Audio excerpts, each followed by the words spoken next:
Hey guys, welcome to the Stinkin Truth podcast. Mark Schlereth alongside Mike Evans. Thank you guys so much for watching the podcast, for subscribing, doing all the things that you do.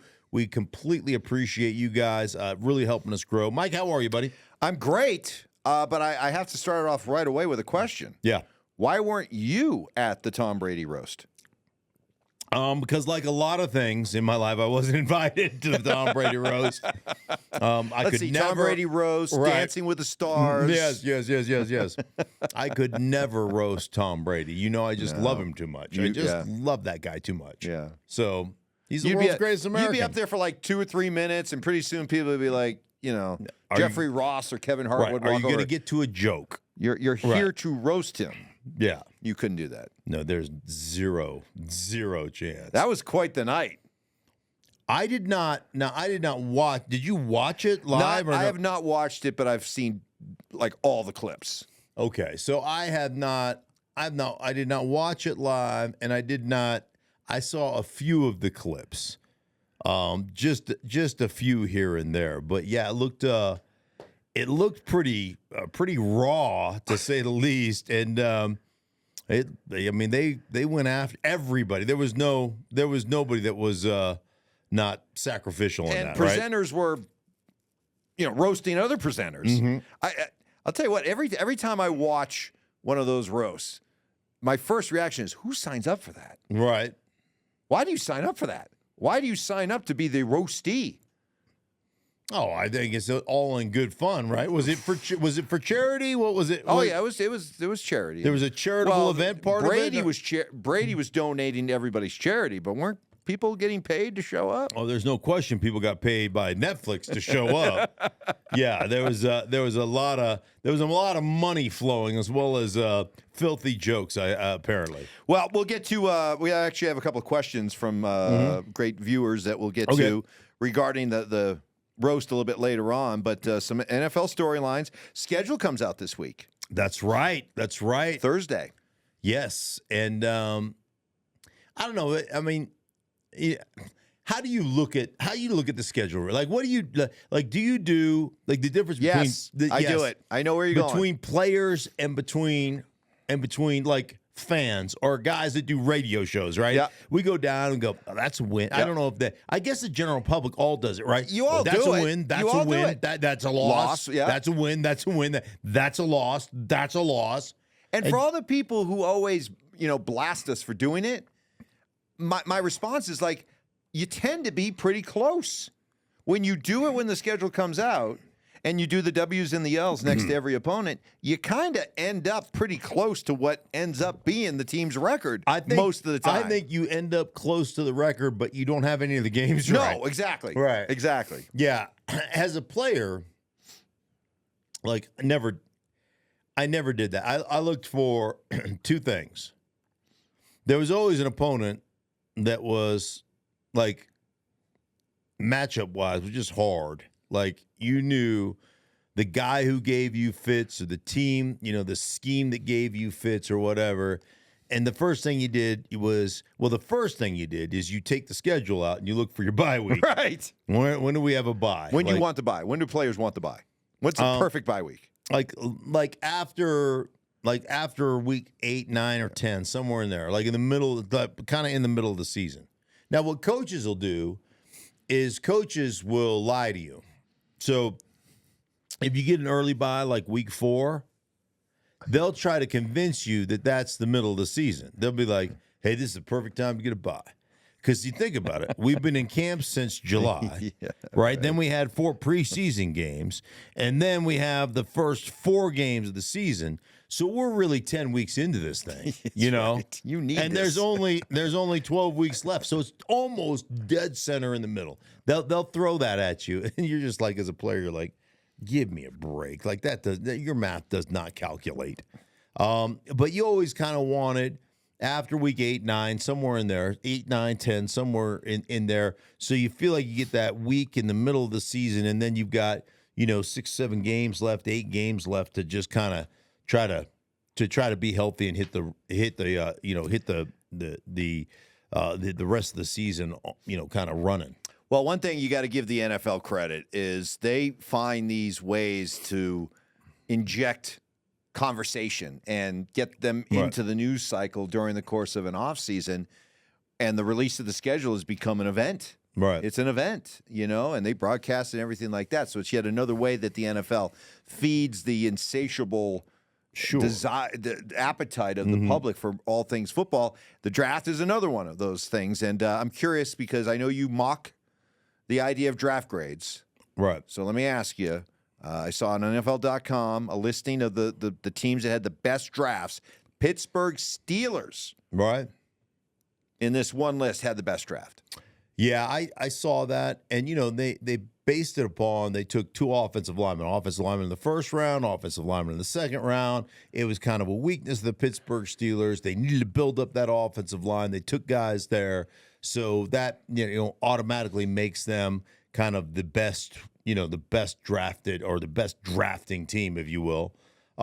Which, me, it's kind of the Jim Harbaugh, tip of the spear thing. I'm all for it. And now Russ Wilson will still take 65 sacks because it doesn't matter how good your offensive line is. That guy's going to run himself into at least 40 sacks. At least. I know you well enough to know that you were going to get some kind of shot in there. I thought you might say, well, hey, Pittsburgh had the best draft because when you're set at quarterback, it allows you to go out and build up the rest of your football team. Yeah, no, I was not going to say that. But I do. I believe in physicality, right? I believe in controlling the line of scrimmage. I believe there are certain things that always tell the truth, that never lie, right? There's like three things that I think. This isn't like in City Slickers where it's one thing. No. This is three things. Okay, that always tell the truth. Okay. Small children. Yes, they do tell the truth. Small children, yes, they do. they just always tell the truth. Yeah. The small children, that's where secrets go to die. Okay. Small children. Okay. Physicality. Physicality, you win the battle of the trenches. You're physical. It always tells the truth. Okay, what's number 3? Yoga pants. Yoga pants always tell the truth. There is no question. Those things are not a right. They're a privilege. All right? And they always tell the truth. So those are 3 things 100% of the time tell the truth. So you're saying that not everybody should feel like they can wear yoga pants. It is not a right. No. Yeah. No. There should be like what, they have to pass a test or something? Yeah, excuse me. It's like a dude wearing yoga pants on a flight. Nobody wants to see your root. Right? Get the yoga pants off, dude. Nobody wants to see that garbage. You can't wear yoga pants. Because I agree with you. On one hand, yoga pants are the greatest invention ever. Right. Right? Sure. But you're right. Only in the hands of those who deserve it. Yeah, you and I are not going to do this podcast shirtless. No. Right? No. Nobody wants to see that. Nobody wants to see that. 0 people want to see that. Exactly. It's a privilege, not a right. I like that. Not a right. I like that. I still, when I go to the pool, I got a T-shirt on. It's like when I was a kid. That was how they used to do it. When I was a kid, when you were a kid, your mom would put you in a T-shirt. It was like your scuba suit, right? And they put you in a T-shirt, and that was sunscreen back then. Right. Exactly. Your T-shirt, you swam in your T-shirt. That was sunscreen. Yes. Right? Yes. I still believe in the T-shirt principle when I'm at the pool because nobody wants to see that. Yep, and that also in waiting 30 minutes after you eat before you go back into the pool. That was a big one with my mom. Correct. Because I guess the most you massive automatically drown. You drown. If you have like a sandwich in your belly. Boom, right down to the bottom of the pool. Exactly. If you have one sandwich and then go in the ocean within 30 minutes, you will cramp up in such a way you will die. Yeah, so, there's no question. Lessons to learn as you get ready for the summer beach season. Some other stuff going on. J.J. Watt coming back. He said if they need me. He reached out to his former teammate, D'Amico Ryans. I'm sure they played. They had to play together, right? D'Amico, right? Yeah. And said, hey, dude, if you need me, I'll be here for you. Now, one, JJ keeps himself in incredible shape, right? And the guy, I will say this about JJ. And I played, against Reggie White, who moved up and down line of scrimmage. And when Reggie White, sometimes, because you always have your back to the right, because when you get in a huddle, your back is, if that's the ball over there, your back's here, and you're like, okay, we got blah, blah, blah, ready, break. And you turn around, and Reggie White would be lined up over you. You're like, oh, what? What did I do to deserve this? And now Reggie was incredible as a left defensive end over the right defensive tackle. There was nobody ever better. And that hump move where he would just go upfield and then whoom, and he would just toss dudes, literally toss dudes out of the screen. You'd be watching it on film, and the guy would be there, and then all of a sudden he'd be it's just his little feet through the air, right? I mean, he would just toss him off the film. It was the damnedest thing you ever seen. And he would bounce over right tackle, right guard occasionally, which I played in Washington, and over center. And that's kind of and I will tell you that it was frightening, but Reggie was a far better left defensive end lined up over the right tackle than he was over the guard or than he was over the center. And he was still formidable there. But in all my years of playing and watching film, I have never seen J.J. Watt's equal when it comes to lining up over the right tackle, the right guard, the left guard, or the left tackle, and equally dispensing justice. Because most guys have a dominant hand. So when you're a rotational player, now sometimes there would be guys or defenses where they want to play over and under defense, 25s or 57s. So when you're an under defense, it means you have three guys lined up weak. You got a defensive end, you got a 3 technique, which is a defensive tackle over the guard, and then you've got a 1 technique, which is a nose guard kind of hanging over the outside or the outside eye on the strong side of the center, right? That's an under defense or a 25 defense. So based on strength of formation, they'll flip-flop those guys. So they always, the Tampa Bay Buccaneers back in the day, always wanted Simeon Rice and they wanted Warren Sapp as the 3 technique, as the guy. So he would flip-flop from the right side to the left side depending on strength of formation. So normally in my day, you'd be 80% on the right in a right formation. So he would be lined up over the left guard. So when I was in Denver all those years, when we played Tampa Bay, I got the majority of the matchups against Warren Sapp. Warren Sapp was he was great on both guards, but he's a better pass rusher over the left guard than he was on the right guard. So he had stronger hand or stronger moves on one side. I've never seen J.J. Watt, and I mean this, I've never seen his equal as a guy who could flip-flop. I've never seen his equal on film from the standpoint of he could rush anybody, anywhere, anytime, and be equally successful. So you got one game to win. Mm-hmm. The fate of the planet, of all humankind, is at stake here. And I give you your choice of one defensive lineman, J.J. Watt or Aaron Donald. Aaron Donald. No question. Yeah. All the great things, all the great things you just said about J.J. Watt must mean you hold Aaron Donald in incredible regard. Yeah, Aaron Donald's a freak show. And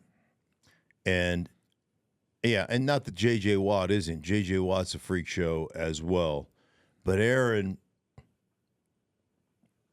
is so unique in what he was able to accomplish during his time. The other thing that's really hard for offensive linemen is Aaron Donald made you change your punch angle. J.J. Watt's 6'6", right? So the one thing you don't want to do is when you're lined up against somebody, when you punch people, you want that distance to close, and you want to strike up more. You don't want to strike out. You want to strike up more than out, right? So it's this. So you're creating leverage. So as you guys hit, you want that defensive lineman to go through the roof, and that you got to strike up to do that. Guys who are short, it changes your punch angle. You can't punch underneath. So you tend to punch out on really short guys. And Aaron Donald is listed, I don't know what he's listed at, but he's about 5'11". He's not nearly as tall as you think. And he is one solid muscle. But it changes your punch angles and offensive lineman. And what ends up happening is now when I punch out, I get over my toes. When I get over my toes, I am off balance. And so I would much rather play against tall, bigger guys than I would short, squatty guys, because it screws your whole punch angle up. And so Aaron just presents, not only is he incredibly athletic, he's incredibly strong, but then you add into that, the quickness, the athleticism, the strength, and then you add into that the fact that he changes your punch angle. I think he's maybe one of the toughest blocks in the history of the NFL. Back to J.J. Watt and a possible return. Yeah. How realistic is it? Is it just a case where, as football players, you get so banged up and your body just, you think, I'm never going to feel right. But then you get away from the game for a year and your body does start feeling pretty good. And now all of a sudden you're like, hey, wait a minute. Look at Gronk did it, Yeah, right? Gronk And did it, was yeah. still great. And, Yeah. And there's no question that J.J. Watt could do it. The other thing that would be beneficial for J.J. is you wouldn't come in and say, okay, you're going to be an every down starter. You're going to play 60 plays. You'd say, hey, man, you're going to be our rotational guy for us in nickel situations. You're going to rush over guards. And what we're going to do is we're going to, you think about how you operate for a guy like that. All right, we're going to start walking up linebackers. We're going to, what we call mugging linebackers. So you walk up a linebacker over the center and you make sure you take away a slide. And now you say, okay, JJ, you're going to be one-on-one with this guard the way we're going to operate this thing. And we're going to give you opportunities to rush the passer and be successful rushing the passer. And you're going to be a rotational piece for us as opposed to an every down starter like he was at the end of his career throughout the entirety of his career.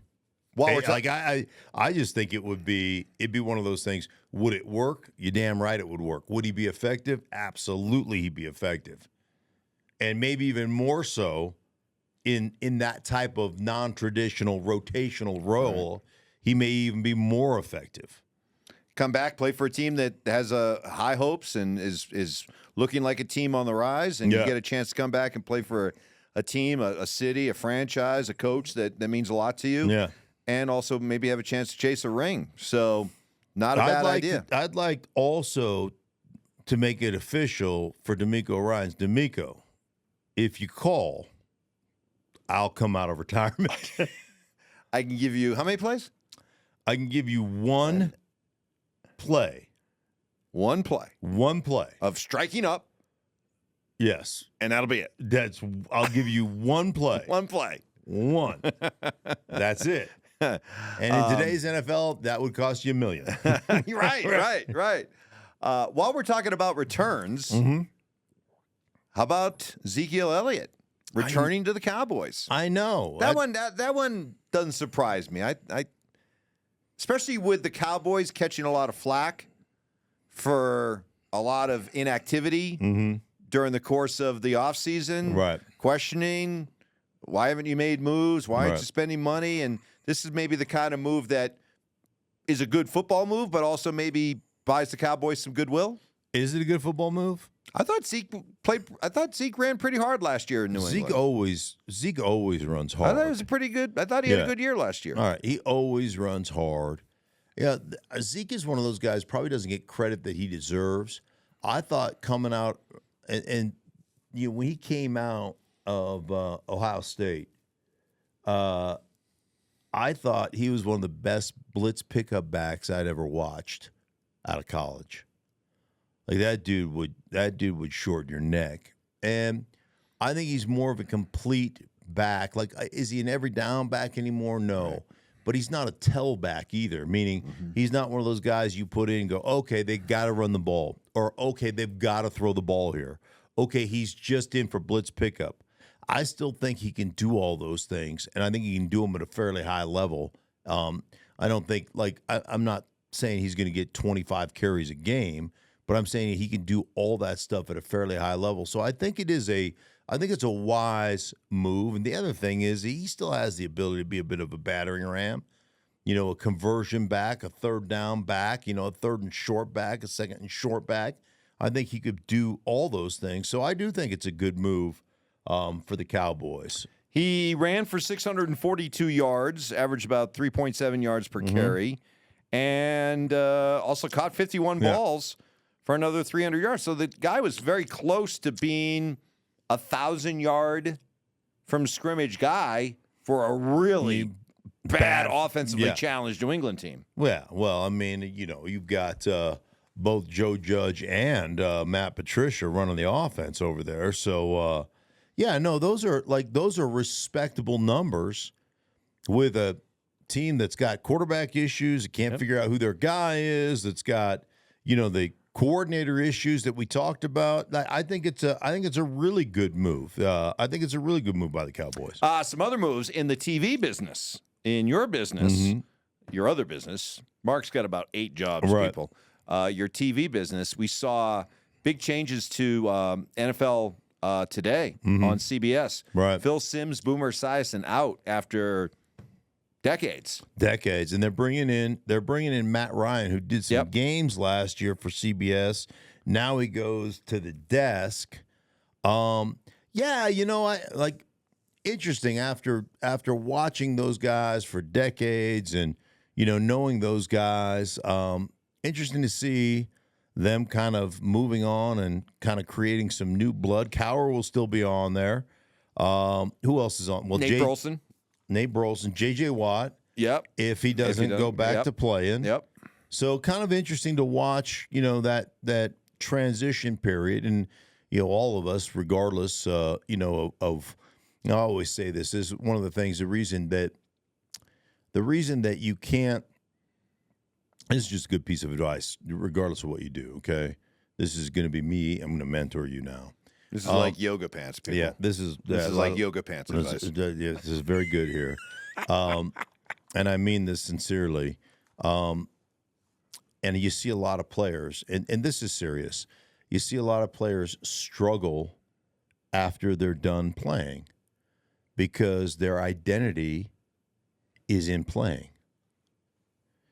And then you see guys who don't struggle when they're done playing because their identity isn't playing. I played football for a living, but my identity was never a football player.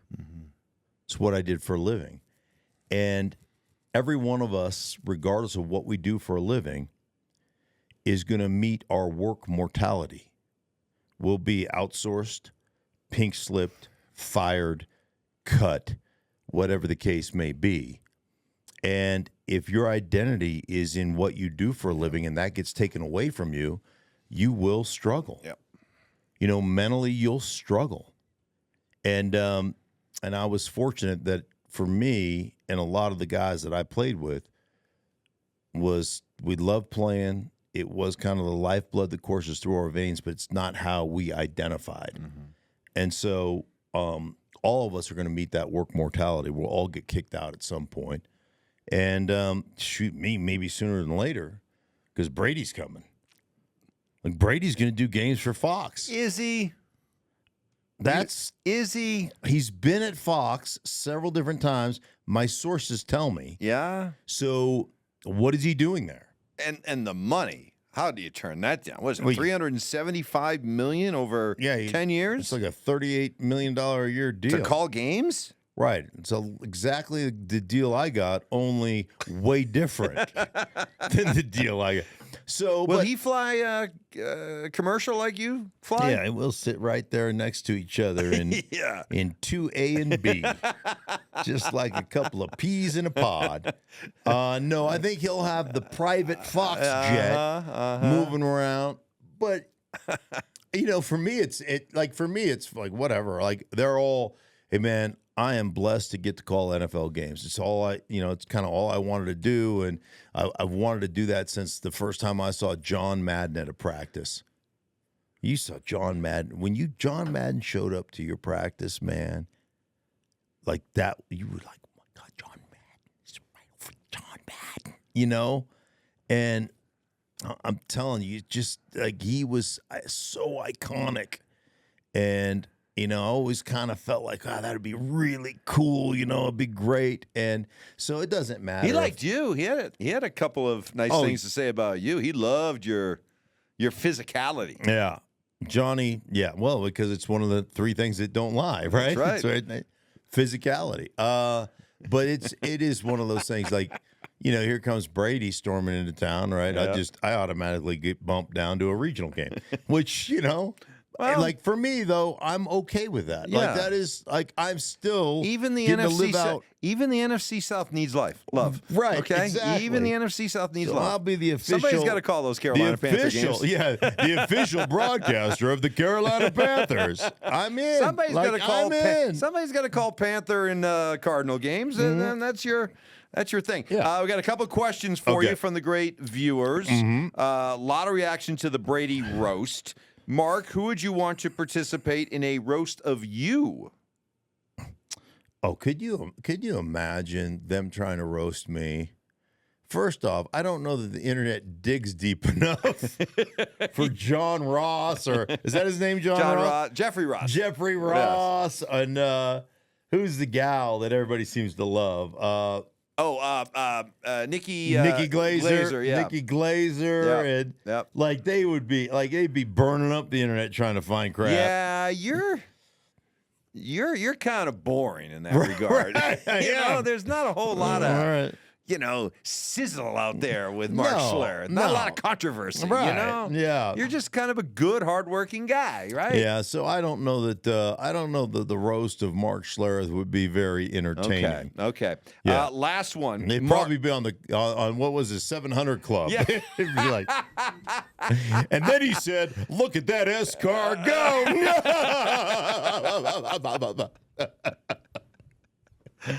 Last one. Mark, was the Brady roast a bad night for the woke PC crowd? Oh, can you imagine? That's the like some of it is so raunchy. It even makes me uncomfortable, right? Yeah.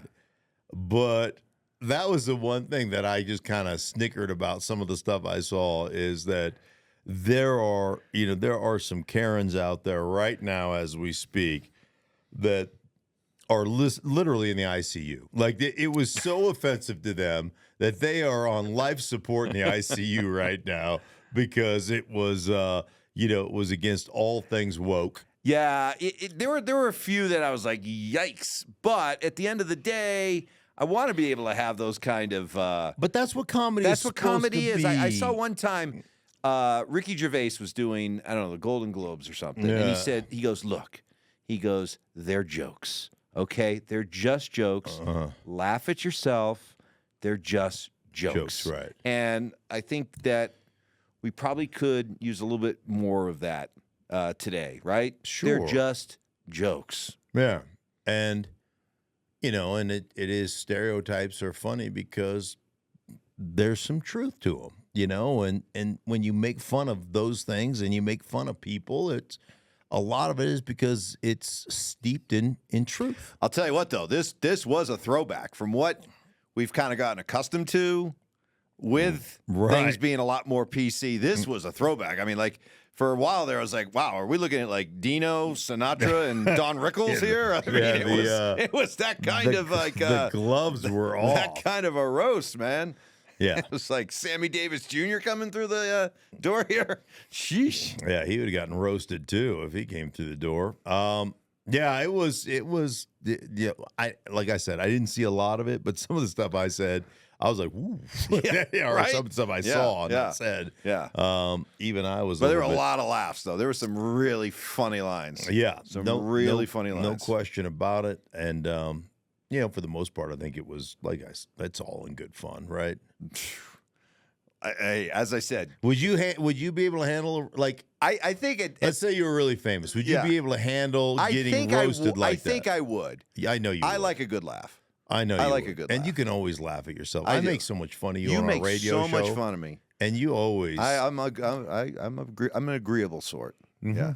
You know, you make fun of my forehead, my wispy hair, Yeah. sausage fingers, all that The stuff, whole 9 and yards. I just Yep. laugh. Yeah. You do a great job with Yes. that. All right. All right. Hey, for anybody or everybody involved, not anybody, but anybody or everybody involved in the Stinkin Truth podcast, we appreciate you guys. Thank you so much for listening. Remember, 3 undeniable truths. 3 undeniable truths. They are once again? They are. You can, the children never lie. Right. Right. You can always, the young kid or a child will always tell the truth. Physicality. Yeah. Like just being physical always wins. And then yoga pants. They always tell the truth. Remember, 3 things that always tell the truth. Privilege. Yes. Not a right. Yes, exactly. Thank you. Hey, for everybody involved, we thank you so much. Appreciate you guys sharing and appreciate you guys subscribing. We'll be back with you guys later on in the week.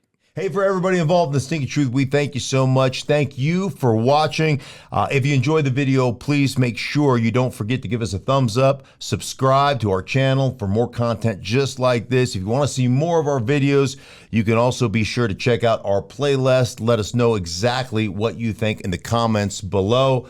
We appreciate you guys so much for being a part of that. Don't forget to follow us on social media to stay up to date on our latest updates. Links are in the description. Thanks again for watching, and we'll see you in the next video.